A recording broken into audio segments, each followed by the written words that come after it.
여러분 안녕하세요. 반갑습니다. 오늘도 주님의 따뜻한 사랑 안에 거하는 복된 날이 되기를 바랍니다. 이제 우리 함께 찬송하겠는데요. 찬송가 456장 거친 세상에서 실패하거든 우리 함께 찬송하겠습니다. 오직 주님의 십자가만을 붙들기를 원합니다. 우리를 위해 아낌없이 내어주신 못자국 난 그 사랑의 손을 붙드는 시간이 되기를 원합니다. 그 사랑의 손으로 우리의 연약함과 아픔을 어루만져 주시고 안아주시는 귀하고 복된 은혜가 넘치시기를 간절히 기도합니다. 함께 믿음으로 찬양하겠습니다.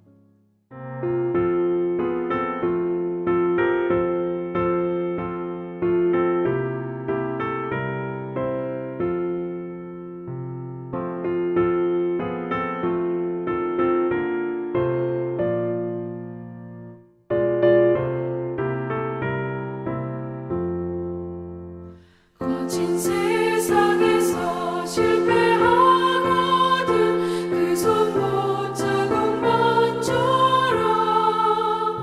고된 일하다가 힘을 얻으리 그 손 못자국만 져라. 그 손 못자국만 져라. 그 손 못자국만 져라. 주가 널 지키며 인도하시리 그 손 못자국만 져라. 내가 어둠 속을 걸어갈 때에 그 손 못자국만 져라. 주가 참 평안을 내게 주시리 그 손 못자국만 져라. 그 손 못자국만 져라. 그 손 못자국만 져라. 주가 널 지키며 인도하시리 그 손 못자국만 져라.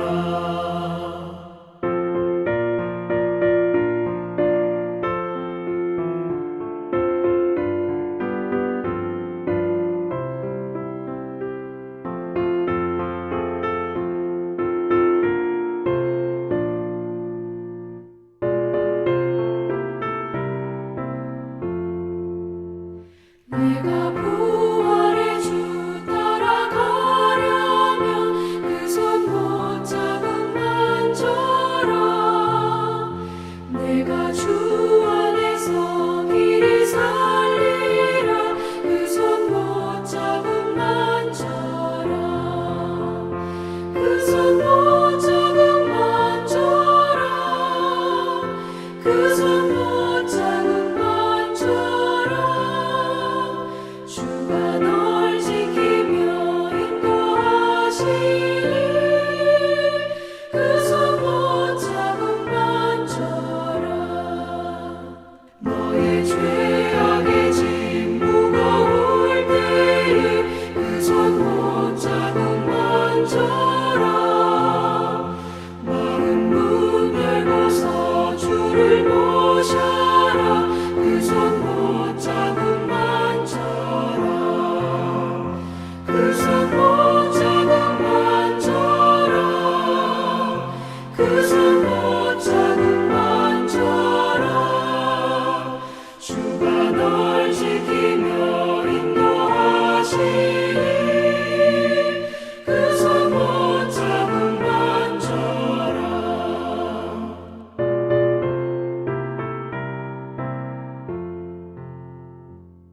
이제 하나님의 말씀을 같이 읽겠는데요. 오늘 말씀은 마가복음 9장 14절부터 29절의 말씀입니다.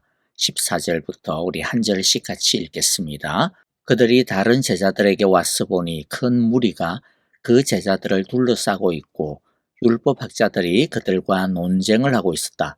온 무리가 곧 예수를 보고서는 몹시 놀라 달려와서 인사하였다. 예수께서 그들에게 물으셨다. 너희는 그들과 무슨 논쟁을 하고 있느냐? 무리 가운데 한 사람이 예수께 대답하였다. 선생님, 내 아들을 선생님께 데려왔습니다. 그 아이는 말을 못하게 하는 귀신이 들려 있습니다. 어디서나 귀신이 아이를 사로잡으면 아이를 거꾸러뜨립니다. 그러면 아이는 거품을 흘리며 이를 갈며 몸이 뻣뻣해집니다. 그래서 선생님의 제자들에게 그 귀신을 쫓아내 달라고 하였으나 그들은 쫓아내지 못했습니다. 예수께서 그들에게 말씀하셨다. 아, 믿음이 없는 세대여, 내가 언제까지 너희와 함께 있어야 하겠느냐? 내가 언제까지 너희에게 참아야 하겠느냐? 아이를 내게로 데려오너라. 그래서 그들이 아이를 예수께 데려왔다. 귀신이 예수를 보자 아이에게 즉시 심한 경련을 일으켰다. 아이는 땅에 넘어져서 거품을 흘리면서 뒹굴었다. 예수께서 그 아이에게 물으셨다. 아이가 이렇게 된 지 얼마나 되었느냐? 그가 대답하였다. 어릴 때부터입니다.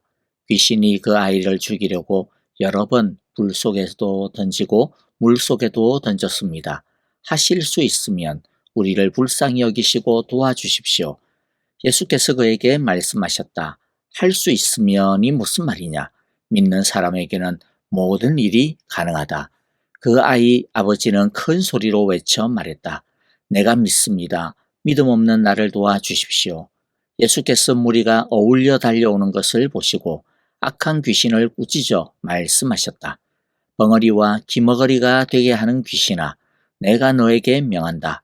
그 아이에게서 나가라. 그리고 다시는 그에게 들어가지 말아라. 그러자 귀신은 소리를 지르고서 아이에게 심한 경련을 일으켜놓고 나갔다. 아이는 죽은 것과 같이 되었다. 그래서 사람들은 모두 말하기를 아이가 죽었다 하였다. 그런데 예수께서 아이의 손을 잡아서 일으키시니 아이가 일어섰다. 예수께서 집 안으로 들어가시니 제자들이 따로 그에게 물어보았다. 왜 우리는 귀신을 쫓아내지 못했습니까? 예수께서 그들에게 대답하셨다. 이런 부류는 기도로 쫓아내지 않고는 어떤 수로도 쫓아낼 수 없다. 아멘. 어제 우리는 변화산 위에서의 사건, 예수님께서 하나님의 영광을 입으시는 모습에 대해 살펴보았습니다. 오늘은 변화산 아래에서 일어나는 사건입니다. 변화산 위에 예수님의 영광이 하늘의 영광이라면 변화산 아래는 깨어진 세상에 고통하고 신음하는 인간들의 현실을 보여주고 있습니다. 베드로는 변화산 위에 초막을 짓고 그곳에서 계속 살자고 했습니다. 두려웠지만 그러나 너무나도 황홀하고 영광스럽기 때문입니다. 그 순간이 영원히 지속되었으면 좋겠다라고 생각했습니다. 그러나 예수님은 산 아래로 내려가자고 하십니다. 예수님은 십자가를 향하여 계속 나아가십니다. 우리가 알아야 하는 첫 번째 중요한 사실이 무엇입니까? 하나님께서 주의 영광을 경험하게 해주시는 이유가 무엇이냐라는 것이죠.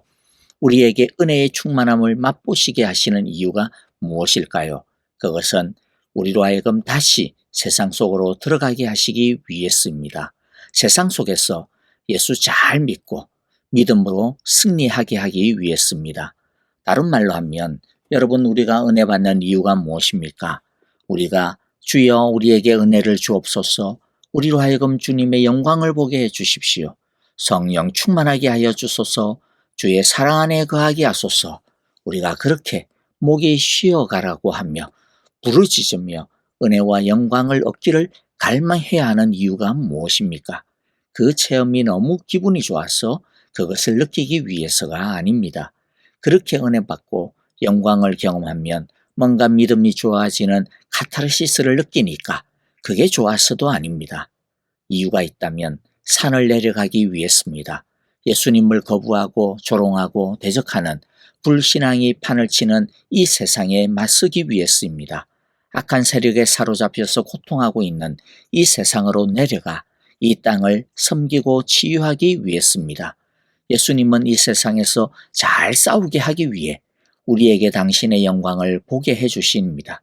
이 땅에서의 영적인 싸움이 너무나도 힘든 것이기 때문에, 우리의 힘으로는 감당할 수 없는 것이기 때문에, 주의 영광의 힘으로 하지 아니하면 이길 수 없는 것이기 때문에 주님은 주님의 영광을, 변화한 그 영광을 우리로 하여금 보게 해주시는 것입니다.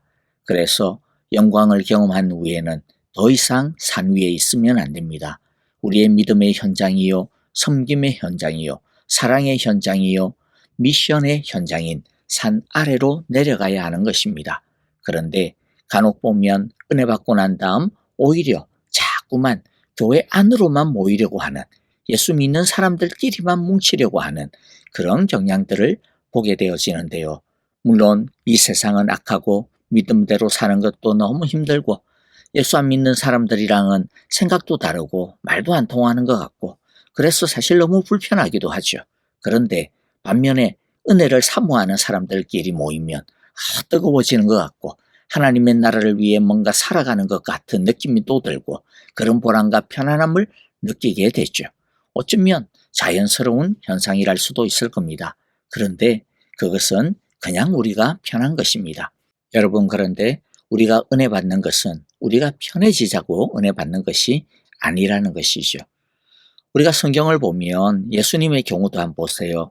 많은 경우 병자들을 고치고 난 다음 병자들이 예수님을 따르겠다라고 할 때, 나도 제자들과 함께 있겠다라고 할 때, 그때 예수님 어떻게 하십니까? 많은 경우 허락하지 않습니다. 오히려 내 집으로 가라, 내 이웃으로 가라고 하십니다. 그들을 세상 속으로 파송하시는 것이죠. 집으로, 이웃으로 가서 거기서 예수님의 은혜를 체험한 사람으로서 예수님의 증인이 되라는 것입니다. 하나님 나라의 능력을 체험한 사람으로서 하나님 나라의 복음을 사람들에게 전파하라는 것입니다. 그러므로 우리도 은혜를 받았다면 헌신해야 됩니다. 세상 속으로 가야 됩니다. 우리의 이웃 속으로 들어가야 합니다. 하나님 나라의 복음의 증인이요, 예수님의 청지기로서 세상 속으로 들어가 섬기기 위해 은혜를 소망하고 또 풍성히 부음받기를 간절히 갈망하고 그리하여 정말로 넘치도록 풍성히 받아 이 세상을 섬기게 되어지기를 간절히 바라고 기도합니다. 이제 우리도 계속해서 말씀을 보면요. 산 아래로 내려왔더니 어떤 일이 벌어지고 있습니까? 산 아래에 있던 제자들에게 어떤 아버지가 귀신 들린 자기의 아들을 데려왔는데 제자들이 아무리 기도하고 달려들어도 이 귀신을 쫓아내지 못하고 있었던 것이죠. 그래서 제자들은 난감해서 우왕좌왕 어찌할 바를 몰라 허둥대고 있고 귀신 들린 아이는 더 괴로워하고 있고 그것을 보고 있는 아버지는 제자들에게 빨리 고쳐달라고 하소연하고 있고 귀신을 쫓아내지 못하고 있는 것을 본 사람들은 웅성거리고 있고 또 그 장면을 본 율법학자들은 옳다구나 하고 이놈들 전부 다 사기꾼이야 이러면서 제자들과 또 예수님을 비난하고 있었습니다. 그야말로 아수라장이 따로 없었습니다. 예수님은 제자들의 무능은 믿음이 없기 때문이라고 책망하시며 아이를 데려오라고 하십니다. 아이의 아버지는 예수님께 하실 수 있으면 우리를 불쌍히 여기시고 도와주십시오라고 합니다. 아마도 이미 제자들의 실패를 보았기 때문에 예수님에 대한 기대도 많이 떨어지지 않았나 싶습니다.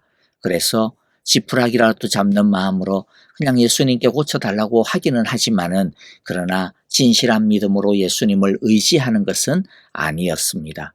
그런데 예수님은 믿음이 없다고, 믿음이 적다고, 자기를 안 믿는다고 돌려보내지 않았습니다. 예수님은 할 수 있으면이 무슨 말이냐, 믿는 사람에게는 모든 일이 가능하다라고 이 아이의 믿음을 흔들어 깨우십니다. 예수님은 단순히 아이의 귀신 들림만 고쳐주신 것이 아니었습니다. 이 아비의 영적인 불신앙의 병도 고쳐주셨습니다. 우리는 여기서 예수님의 한없는 은혜를 보게 됩니다. 불쌍히 여겨주시는 긍휼하신 그 마음, 그 사랑을 보게 됩니다. 예수님의 그 책망에 이 아비는 정신이 번쩍 들어 큰 소리로 외쳐 말합니다. 내가 믿습니다. 믿음 없는 나를 도와주십시오. 예수님은 이 아비의 간절한 호소를 듣고서는 그 아들 안에 있는 악한 귀신을 꾸짖어 귀신을 몰아내시고 아들을 고쳐주십니다. 예수님은 오늘 우리에게 당신을 향한 우리의 믿음의 순도가 얼마인지를 질문하고 있습니다. 우리는 예수님, 나는 예수님을 믿습니다 라고 할 때 여러분, 우리의 그 믿음의 순도는 얼마입니까? 18K입니까? 아니면 24금입니까? 아니면 순금입니까? 우리는 주님께 우리의 믿음을 말할 때 할 수 있거든 이렇게 말하면 안 됩니다. 그런 믿음은 그냥 뭐 도금 정도 한 믿음입니다. 14K 정도밖에 안 됩니다. 우리는 순도 100%의 믿음으로 주님을 바라봐야 합니다. 의지해야 됩니다. 순도 100%의 믿음이 그러면 어떤 것입니까? 그럼에도 불구하고의 믿음입니다. 이 아버지의 예를 들면 비록 제자들은 아들을 낳게 하는데 실패했지만 그럼에도 불구하고 예수님은 하실 수 있어 라고 예수님께 완전히 의지하는 것입니다. 기도했는데 내가 원하는 대로 안 됐다라고 해가지고 삐지면 안 됩니다. 그렇게 되는 것은요, 예수님께 무슨 문제가 있어서가 아니라 우리에게 뭔가 문제가 있는 것이 필시 100%입니다. 아니면 어떤 때는 하나님께서 우리의 믿음을 테스트하기 위해서 연단하시기 위해 일부러 그런 광야의 길을 걸어가게 하시는 과정이기도 합니다. 그리하여 아무것도 안 보이는 그때에도 오직 하나님을 의지하고 신뢰하고 믿음을 가지도록 하시는 것이죠. 우리가 하나님을 믿는 것은 하나님은 하나님이시기 때문입니다. 그럴 때 우리는 어떤 상황에서도 하나님은 능치 못하심이 없다라고 고백하며 전적으로 하나님께 매달리고 붙들 수 있게 됩니다. 여러분, 어정쩡한 믿음으로 기도하지 맙시다. 하나님은 왕이십니다. 주가 되십니다. 하나님에게는 능치 못하심이 없음을 확실하게 믿고 의심 없이 기도할 수 있기를 간절히 바라고 축복합니다. 아이를 고치고 난 다음 모든 소동이 정리되고 난 다음 제자들이 예수님께 왜 우리는 귀신을 쫓아내지 못했냐고 묻습니다. 제자들은 자기들은 다른 때와 똑같이 기도한 것 같고 똑같이 믿음으로 귀신을 쫓아내려고 한 것 같은데 왜 이번에는 안 되었느냐고 질문하고 있는 것이죠. 거기에 대해 예수님은 이런 것은 기도로 쫓아내지 않고서는 어떤 수로도 쫓아낼 수 없다라고 답합니다. 예수님의 해답은 오직 기도였습니다. 그럼 도대체 무엇이 차이일까요? 제자들도 분명히 기도하면서 귀신을 쫓아냈을 텐데 왜 예수님은 그런데 그런 제자들에게 다시 기도라고 대답을 하시는 것일까요? 그것은 아마도 제자들의 기도가 기도에 말은 했지만 전적으로 주님의 능력을 의지하는 것도 아니었고 주님의 주권을 의지하는 것도 아니었기 때문이 아닐까 싶습니다. 제자들은 기도를 했는데 귀신이 나가지 않자 굉장히 당황해했던 것 같습니다. 이번에는 왜 안 되지? 왜 안 되는 거야? 뭐가 문제야? 뭐 이러면서 아마도 뭐 더 소리도 질러보고 뭔가 또 다른 어떤 방식을 또 뭐 찾아서 사용해 보려고 하기도 하고 그래서 어떻게든 귀신을 쫓아내 보려고 가진 노력을 다하지 않았나 싶어요. 그런데 여러분, 진짜 해야 되는 것은 무엇입니까?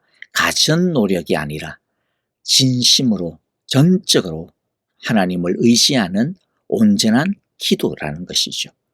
벽에 부딪혔을 때 내가 기도해도 문제가 해결이 안 되고 오히려 그 문제로 인해 더 낙심이 되고 그 문제에 압도될 때 그때 우리에게 진짜 필요한 것이 무엇일까요?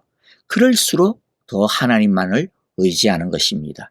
하나님을 피하는 것이 아니라 떠나는 것이 아니라 다른 곳으로 가는 것이 아니라 그럴수록 더 하나님을 의지하고 하나님만 매달리는 것이죠. 그럴수록 우리의 연약함과 무능함을 하나님께 내려놓고 하나님이여 다스려 주옵소서, 하나님이여 통치하여 주옵소서, 하나님이여 해결하여 주옵소서, 하나님이여 붙들어 주시옵소서, 하나님만이 하실 수 있습니다 라고 불쌍히 여겨달라고 은혜를 베풀어 달라고 엎드려야 하는 것입니다. 우리는 종종 기도해도 안 되면 다른 방법을 찾아보려고 여기저기 기웃거리고 이것저것 뒤적거릴 때가 있습니다만은 여러분, 기도해도 안 되고 기도했는데도 막히면 오히려 그때가 더 하나님만을 붙들어야 되는 때임을 알아야 됩니다. 기도가 무엇입니까? 기도는 우리가 필요한 것을 하나님께 청구하는 것이 아닙니다. 기도는 하나님의 주권을 인정하고 하나님께 다스려 달라고 통치해 달라고 긍휼을 베풀어 달라고 하나님께 의지하고 맡기고 드리는 것입니다. 기도한다라는 것은 자기가 의지하는 것을 버리고 자신이나 이 세상의 힘을 버리고 오직 하나님만을 의지하고 따르겠다라는 믿음과 순종의 표시가 기도입니다. 기도는 자기 뜻을 버리고 하나님의 뜻에 귀를 기울이고 그 뜻에 자신을 완전히 맡기고 헌신하겠다라고 하는 것입니다. 우리가 이렇게 참된 믿음으로 기도할 때 힘들수록 어려울수록 답답할수록 하나님 안에 거할 때 하나님의 능력이 하나님의 다스림이 나타나지 않을 수 없는 것입니다. 왜냐하면 예수님께서 우리에게 이렇게 약속해 주셨기 때문입니다. 요한복음 15장 7절입니다. 너희가 내 안에 머물러 있고 내 말이 너희 안에 머물러 있으면 너희가 무엇을 구하든지 다 그대로 이루어질 것이다. 아멘. 이제 말씀을 마무리하며 오늘의 말씀을 또 마음에 한 번 더 새기면서 기도하고 찬양하도록 하겠습니다. 여러분, 변화산에 머물러 있으면 안 됩니다. 우리는 이 세상 속으로 내려가야 됩니다. 산 아래로 내려가야 됩니다. 믿음의 사람이, 은혜 받은 사람이 있어야 할 곳은 문제와 아픔이 있는 산 아래, 우리의 이웃 속이라고 하는 것을 기억하며 기도하기를 원합니다. 할 수 있거든. 이런 어정쩡한 믿음은 이제 그만둡시다. 진실한 기도 외에는 하나님의 능력이 없습니다. 내가 믿습니다. 믿음 없는 나를 도와주옵소서라고 진실하고 진정한 믿음으로 우리 주님께 엎드리는 이 시간이 되기를 간절히 바랍니다. 여러분 계속해서 우리 기도할 때 특별히 여러분들 오늘 우리 이경 집사님께서 뇌 뒤쪽에 종양 암 수술을 받습니다. 주님 도와주옵소서. 주님 도와주옵소서. 고쳐주옵소서. 주님 붙드시고 치유하여 주옵소서. 하나님께서 능력으로 함께하여 주옵소서. 여러분들 간절하게 기도해 주시고요. 그리고 그 외에도 우리 배병홍 장로님, 김용환 장로님, 이재호 장로님, 홍순희 집사님, 오성자 집사님, 여러 또 우리 아프신 분들, 또 여러 가지 삶의 문제를 놓고 기도하시는 우리 믿음의 식구들 생각하시면서 또 우리 선교사님들을 위하여 우리 함께 진심으로 기도하며 찬양하겠습니다.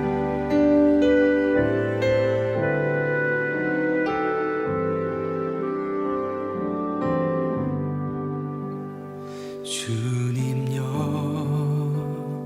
이 손을 꼭 잡고 가소서. 약하고 피곤한 이 몸을 폭풍 우 흑암 속 해치사 빛으로 손잡고 날 인도하소서. 주님여 이 손을 주님여 이 손을 꼭 잡고 가소서. 약하고 피곤한 이 몸을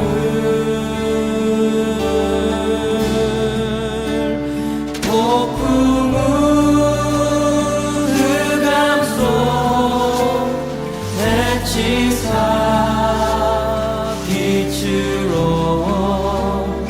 손잡고 날 인도하소서. 다시 한번 주님여 이 손을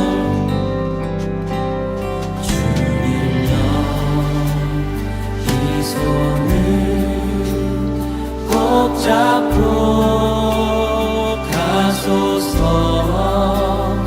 약하고 피곤한 이 몸을 폭풍 우 흑암 속 해치사 빛으로 손잡고 날 인도하소서.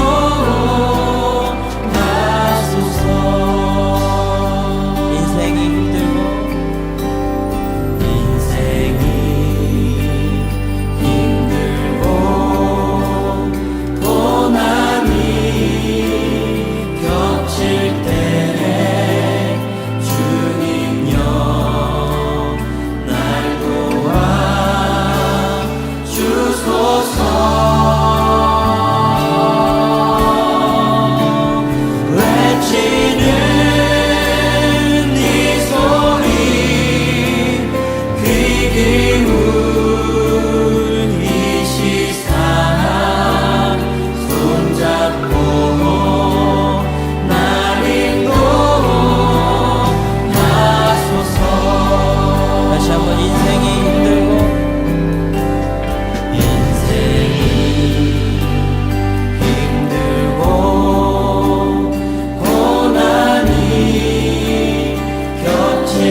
귀